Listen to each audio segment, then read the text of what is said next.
When you initially develop knee pain for whatever reason, one of the main ways that your knee will react to that pain is by stiffening and guarding so it won't move. What's really important to understand here though is how that will negatively impact the rest of your leg. Because what we have to appreciate here is that your knee is made up of two joints. You've got the interaction between your thigh bone and your shin bone, and your kneecap and your thigh bone. And your hip joint is also made up of this thigh bone, and your ankle joint is also made up of this shin bone. So if your knee stiffens, then this bone has to move very little and this bone moves very little, which means as a result, your ankle also stiffens and your hip also stiffens, okay?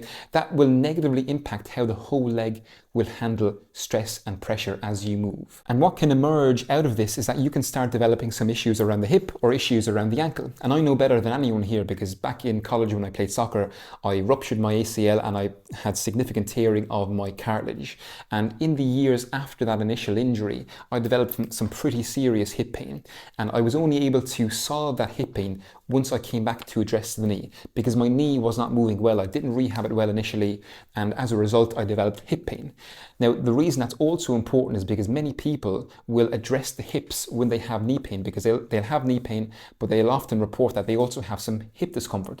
And they'll think the hip issue must be driving the knee pain. But in fact, it's often the other way around because when you walk, it's your ankle that takes the pressure first, then your knee, and then your hip.